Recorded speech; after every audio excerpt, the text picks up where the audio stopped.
everyone, and welcome to the show that I don't have a name of, which I probably will have a name next semester. But today we're going to talk about underrated country that nobody really thinks about and nobody really, knows about. And this country is named, you guessed it, Canada.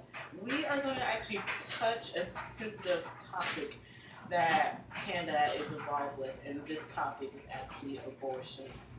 Now, before we actually get to this current event, we're gonna introduce, not really introduce, but I'm gonna tell you some words that you need to know, and the definitions of the words are actually gonna be like some here around here.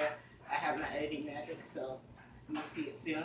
But the words is charter, ectopathic, I don't know, pregnancy, House of Commons, and Health Canada. Now, before we take a look at my current event, we're gonna take a trip down history lane, history lane, and we're going to talk about Canadian abortion laws, which didn't really happen too long ago. It actually happened in the 1900s, and abortion was actually considered a crime, and it was labeled under the criminal code. Now, in order for women to abort their babies, the pregnancy has to be life-threatening to the baby or to the mother herself. Now, during the 1970s or 1980s, around those times, the Morgan Teller case actually challenged these abortion laws. Now, during the Morgan Teller case, which actually what happened in it, Henry Morgan Teller, he was actually a doctor that performed abortions that was illegal during those times. So, towards the ending of the case, um, I'm sorry, towards the ending of the case, um, it, this case actually questioned the abortion law and also the Charter of Freedom and Rights. Now, the ending of the case, it came to the conclusion that these abortion laws was actually violating women's right to life, liberty, and security of oneself. Now, to support this, Chief Justice Brian Dixon, he said forcing a woman by criminal sanctions to carry a foetus, in other words, fetus, to term unless she meets certain criteria unrelated to her own priorities and aspirations is profound and interference with a woman's body and thus a violating of a security of a person. Now, because of this, this Morgan Teller case actually made abortion laws legal.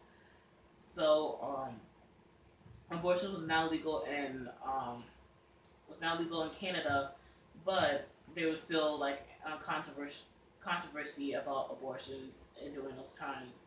Now, in 1990, Prime Minister Brian Mulroney, he actually tried to criminalize abortions again. So he passed the bill down the House of Commons, but that failed. Criminalizing abortions actually didn't make it. It actually died in that House of Commons. Other courts tried to make it illegal, try to make it criminalized again, but failed as well. Now, abortions were abortions are now were now legalized with regulations.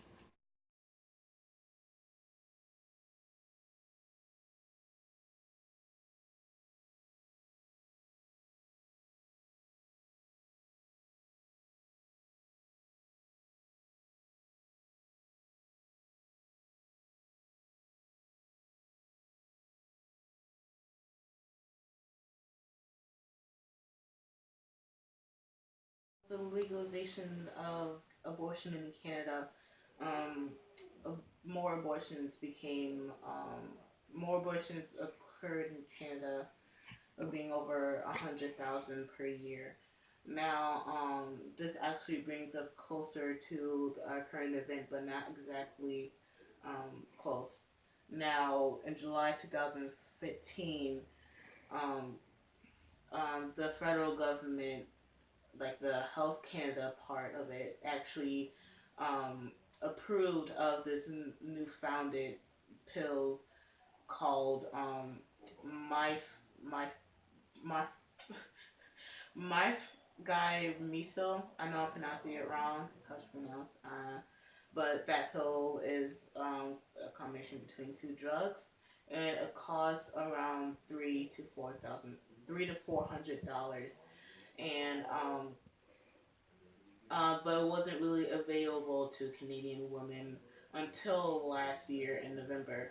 Now, this year, 2000, this year, September 22nd, 2017, the federal government, their job, their goal was to actually make this pill more accessible to Canadian women across the country. Now, what they did, um, actually, what happened, which actually brings us to the current event. What happened actually had them take a step closer to their goal. Before we actually get before we actually get into my current event, I just need to say this: when this new founded pill came into stock, came to the economy, um, doctors would have to take online courses in order to prescribe the pill, and they would have to send women to the pharmacy, and yeah, women would have to go to the pharmacy and get their pills there, and yeah. So now we're gonna go into the current event. Now, just 2 weeks ago on November 1st, the Nova Scotia, I know I'm saying it wrong, but the Nova Scotia women in that region was actually uh, they were actually gifted with free pills, like gifted, a strange choice of word, but free pills were actually given to them for free because of the taxpayers that will provide them to cover this expensive for the pill. Because remember, I said it costs to $300 to $400. Now, not only that, the last week on the 7th, um, major changes actually occurred. So doctors, they no longer need to take classes to prescribe the pills, and women don't no longer have to go to their doctors and get the prescription and go to the pharmacy. Women can actually go to any doctor and get their pills, and doctors can actually give it to them like upfront, and there's no wait. But the federal government, their goal still hasn't been reached. They still want to have this pill more available to women across the country, because there's still certain areas in Canada where this pill is not available, because of the location or because of the money. Because like I said, the third time now, it costs like $300 to $400.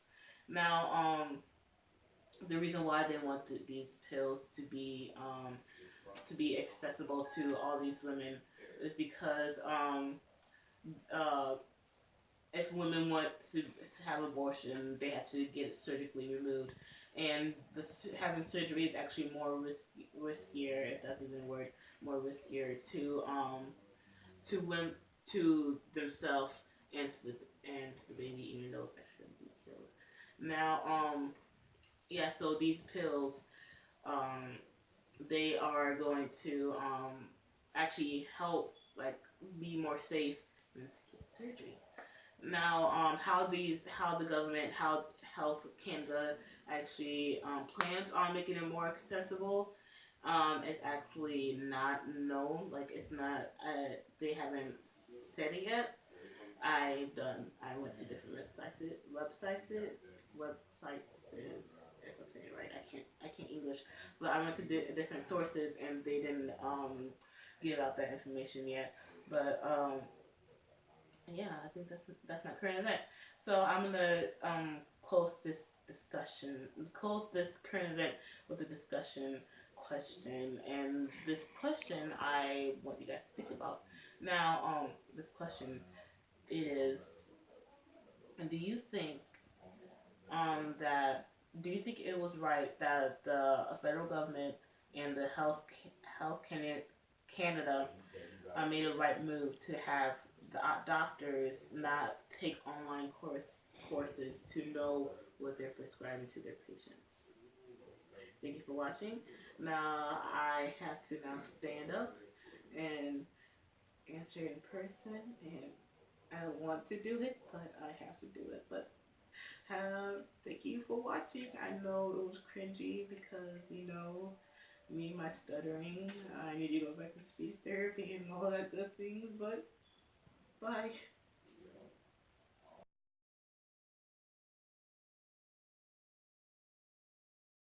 Chair. Oh, I pressed record. Hi, shut up. Look at this. Overly mad a hater. Look at his face. Bro. Man, hold on. Hold on, bro. Dude. Come on, man. I choked on my saliva. Dude, I just pressed. Bourbon. You can't say that. Are you recording? Yeah, dude. Oh. I've been recording. Oh. Man, with your unprepared self. Wait. We start. I'm on your. Okay, let me stop. Man, Fluffy, this is my channel. Yeah. Bourbon. What?